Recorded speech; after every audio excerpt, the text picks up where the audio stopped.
दोस्तों नमस्कार। स्वागत है आपका हमारे इस यूट्यूब मंच पर।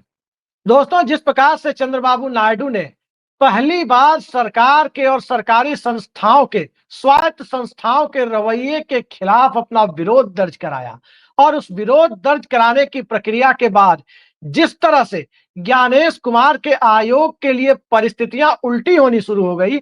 दरअसल ये परिस्थितियां ज्ञानेश कुमार के आयोग के लिए उल्टी नहीं हो रही है, ये परिस्थितियां दरअसल नरेंद्र मोदी के लिए उल्टी हो रही हैं। और जब ये परिस्थितियां नरेंद्र मोदी के लिए उल्टी हो रही है तो सवाल यह है कि 11 सितंबर और 17 सितंबर, क्या ये दोनों तारीखें ही नरेंद्र मोदी का सियासी भविष्य तय करने वाली है? मौजूदा समय में वो 11 वर्षों से देश के प्रधानमंत्री पद पर है, लेकिन 75 की उम्र के बाद पद छोड़ने का दबाव उन पर बढ़ रहा है। जो फॉर्मूला लाल कृष्ण आडवाणी, मुरली मनोहर जोशी, जसवंत सिंह, यशवंत सिन्हा जैसों के लिए अपनाया गया, वही फॉर्मूला अब नरेंद्र मोदी के ऊपर भी भारतीय जनता पार्टी के अंदर से अप्लाई किए जाने का दबाव बढ़ता जा रहा है। यही कारण है कि बीजेपी में अब तक राष्ट्रीय अध्यक्ष का चुनाव लटका हुआ है। लेकिन मामला सिर्फ राष्ट्रीय अध्यक्ष का नहीं है। सवाल यह है कि नायडू ने जो ट्रेलर दिखाया है, उसकी पूरी स्क्रिप्ट कहीं और से तो नहीं लिखी जा रही। स्वाभाविक है कि जब इस देश की जनता ने जनादेश के रूप में किसी प्री पोल अलायंस को आजाद भारत के सबसे बड़े विपक्ष के तौर पर जिताकर भेजा, 234 की संख्या के साथ सदन में भेजा और उसकी संख्या अब 245 के आसपास बताई जा रही है, तो स्वाभाविक है चंद्रबाबू नायडू के लिए भी दो परिस्थितियां दिखाई दे रही है। एक परिस्थिति वो, जब चंद्रबाबू नायडू 1997 में जहां खुद ही पहुंचने के अनिच्छुक थे, यानी देश का प्रधानमंत्री पद, और उस वक्त इंद्र कुमार गुजराल को संयुक्त मोर्चे का नेता चुना गया था। स्वाभाविक है कि आज से तकरीबन 28 साल पहले चंद्रबाबू नायडू जो तक 50 की उम्र भी पूरी नहीं किए थे, उस वक्त उन्हें लगता होगा कि प्रधानमंत्री पद को हासिल करने के बाद पॉलिटिकल करियर खत्म होना ही होता है। लेकिन आज जब चंद्रबाबू नायडू खुद 75 के आसपास है, तो उस परिस्थिति में एक बात साफ दिखती है कि अब चंद्रबाबू नायडू को टीडीपी में भी अगली पीढ़ी को पावर ट्रांसफर करने हैं। उनके बेटे नारा लोकेश को उनके उत्तराधिकारी के तौर पर देखा जाता है। लेकिन क्या चंद्रबाबू नायडू वैसे ही पावर ट्रांसफर करेंगे जैसे मुलायम सिंह यादव ने किया और राजनीतिक रूप से अप्रासंगिक होते चले गए? क्या वैसे ही पावर ट्रांसफर करेंगे जैसे राजनीतिक तौर पर एक मामले में सजायाफ्ता होने के बाद लालू प्रसाद यादव के सामने जब विकल्पहीनता की स्थिति हुई, तब उन्होंने पावर ट्रांसफर अपने बेटे तेजस्वी यादव को किया? स्वाभाविक है कि वो परिस्थितियां चंद्रबाबू नायडू के पास नहीं है। वो परिस्थितियां भी चंद्रबाबू नायडू के पास नहीं है, जिन परिस्थितियों में व्हील चेयर पर होने के बावजूद सत्ता की कमान जब तक जीवित रहे, तब तक एम करुणानिधि ने अपने पास रखी। वो परिस्थितियां चंद्रबाबू नायडू के पास है कि एक तरफ बेटे के लिए आंध्र प्रदेश की सत्ता, तो खुद के लिए दिल्ली में यदि कोई जुगाड़ बनता दिखे तो उस जुगाड़ की तरफ आगे बढ़ने की मंशा, ये दोनों जब एक साथ आकर खड़े होते हैं, तो फिर जिस प्रकार से एसआईआर के प्रोसेस के ऊपर चंद्रबाबू नायडू ने जो कुछ भी कहा है, वो परिस्थितियां आने वाले भविष्य का संकेत देती है। अब वो भविष्य का संकेत किस रूप में दे रही है और कैसे नरेंद्र मोदी के लिए सितंबर से ज्यादा नवंबर का महीना, जी हाँ, नवंबर 2025 का महीना नरेंद्र मोदी के लिए दुश्वारियों भरा समय लेकर आ सकता है। जरा इसकी पूरी बुनियाद को परखने की कोशिश करें तो उसके लिए ये जरूरी हो जाता है कि आखिर ये पहले देखा जाए कि नरेंद्र मोदी की सत्ता की बैसाखी किन दो राजनीतिक दलों के बूते टिकी है। 400 पार का नारा बिखर गया और भारतीय जनता पार्टी को बहुमत से 32 पायदान पीछे रुकना पड़ा। और जब 32 पायदान पीछे रुकना पड़ा, तो जितने पर भारतीय जनता पार्टी है, उससे कहीं ज्यादा पर तो आज इंडिया अलायंस खड़ा है। और जब उससे कहीं ज्यादा सीटों के साथ इंडिया अलायंस खड़ा है, तो उस परिस्थिति में सत्ता में नरेंद्र मोदी को रहने देना और नरेंद्र मोदी की जगह एक स्टॉप गैप अरेंजमेंट वाली सत्ता की व्यवस्था केंद्र में करना, स्वाभाविक है विपक्ष के लिए दूसरा विकल्प ज्यादा श्रेयस्कर है। क्योंकि एक बार नरेंद्र मोदी को यदि सत्ता से उतारने में विपक्ष कामयाब हो गया, तो उसके बाद की परिस्थितियों में चुनाव कब कराना है और सत्ता खुद कैसे हासिल करनी है, उसके लिए एक आदर्श परिस्थिति निर्मित हो जाएगी। बिल्कुल वैसे ही जैसे 1979 में हुई थी, तब चौधरी चरण सिंह का प्रयोग किया गया। 1991 में हुई थी, तब चंद्रशेखर का प्रयोग किया गया और 1996-97 में भी सीताराम केसरी के दौर में वो स्थिति हुई, लेकिन उसके बाद सत्ता भारतीय जनता पार्टी को चली गई थी। इसलिए भी चली गई थी क्योंकि तब अब की बारी अटल बिहारी की परिस्थितियां थी। अब न तो अटल बिहारी की परिस्थितियां हैं और न ही अच्छे दिनों की लोगों को आस दिखाई दे रही है। अब जो परिस्थितियां हैं उसमें 11 सालों के नरेंद्र मोदी की सत्ता का काम बोलता है या कारनामा बोलता है, उसके विश्लेषण का वक्त है। और स्वाभाविक है कि जब वक्त विश्लेषण का है, सत्ता के काम या कारनामों की जांच का है, तो उस परिस्थिति में स्टॉप गैप अरेंजमेंट वाली सरकार की तरफ यदि विपक्ष जाता है, तो चंद्रबाबू नायडू के लिए जो परिस्थितियां निर्मित हो रही है, उसमें नवंबर का महीना इसलिए खास है क्योंकि बिहार की परिस्थितियों को जरा तौलने की कोशिश करें तो क्या सामने आता है?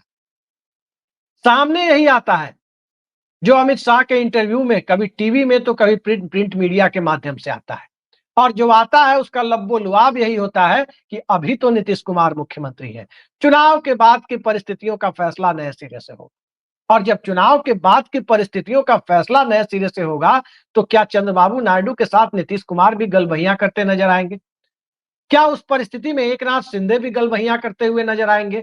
और क्या उन सारी परिस्थितियों में जांच एजेंसियों के प्रकोप से परेशान राजनीतिक दल एक साथ एक मंच पर खड़े होने के लिए जिस विकल्प की तलाश कर रहे हैं, उस विकल्प में एक थोड़े दिनों वाली 6 महीने 1 साल वाली सरकार का नेतृत्व चंद्रबाबू नायडू के लिए एक आदर्श परिस्थिति उत्पन्न कर रहा है जिसमें वो अपनी राष्ट्रीय महत्वाकांक्षा को मूर्त रूप दे सके।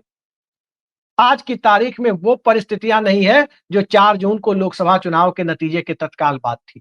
लोकसभा चुनाव के नतीजे के बाद इंडिया गठबंधन ने सरकार बनाने की कोशिशें नहीं की, वरना उस वक्त भी रास्ता खुला हुआ था। और जब इंडिया गठबंधन ने उस वक्त सरकार बनाने की कोशिशें नहीं की, तो नरेंद्र मोदी के लिए सरकार बनाने का निमंत्रण हासिल करना बहुत मुश्किल काम नहीं था, वो बेहद आसान काम था और वो उन्होंने किया। प्री पोल अलायंस के तौर पर सबसे ज्यादा सीटें भी उन्हीं के पास थी, उनके गठबंधन यानी एनडीए के पास थी, लेकिन किसके बूते? नीतीश कुमार के बूते, चंद्रबाबू नायडू के बूते और एकनाथ शिंदे के बूते। और ये सब अपने अपने राज्य में भारतीय जनता पार्टी की मौजूदा नीतियों से और भारतीय जनता पार्टी की विस्तारवादी प्रवृत्ति से परेशान है। एकनाथ शिंदे की हालत देख लीजिए, उनके चेहरे का इस्तेमाल कर न कारखाने की तूती की तरह उनकी आवाज को दरकिनार कर दिया गया, उनका डिमोशन हो गया, अब वे मुख्यमंत्री से उप मुख्यमंत्री बना दिए गए। वही स्थिति क्या आने वाले वक्त में बिहार में नीतीश कुमार की होगी? और एसआईआर के मुद्दे में जिस प्रकार की परिस्थितियों को अपने लिए तलाशने की कोशिश चंद्रबाबू नायडू ने की है, उसके मायने समझे जा सकते हैं कि पवन कल्याण नहीं ये आंधी है कहकर जब प्रधानमंत्री नरेंद्र मोदी संबोधित करते हैं, तो उस आंधी की चपेट में स्वाभाविक है कि पहले कौन आएगा? पहले वही लोग आएंगे जो आंध्र प्रदेश की सत्ता की रोटेशन पॉलिसी में बारी बारी से सत्ता का स्वाद चखने के लिए सामने आते रहे। कभी जगन मोहन रेड्डी तो कभी चंद्रबाबू नायडू। और इस रोटेशन पॉलिसी को ये दोनों पार्टियां जाहिर है बरकरार रखना चाहती हैं, इस सत्ता इनके बीच से बाहर न खिसके।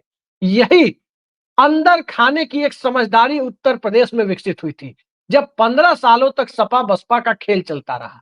यही समझदारी 1967 से लेकर आज 2025 तक यानी 58 वर्षों के दरमियान तमिलनाडु में विकसित हुई, जब डीएमके एआईएडीएमके फिर डीएमके ये समझदारी सत्ता के आपसी रोटेशन के सहारे किसी तीसरे को एंट्री न देने की परिस्थितियों में सामने आई। और कमोबेश यही समझदारी केरल में यूडीएफ और एलडीएफ के बीच भी दिखाई देती है। तो क्या इसी समझदारी के बीच में पवन कल्याण की आंधी को उसे एक आंधी बनाने की जो कोशिशें भारतीय जनता पार्टी और खुद प्रधानमंत्री करते हुए दिखाई दे रहे हैं, तो उससे भी पूरी तरह से और उसके राजनीतिक परिणाम और दुष्परिणाम दोनों से चंद्रबाबू नायडू अवगत है। और यही कारण है कि भाजपा के साथ चंद्रबाबू नायडू का सत्ता का हनीमून अब करीब खत्म सा हो चला है। और जब वो हनीमून खत्म सा हो चला है तो उन्हें इंतजार किस बात का है?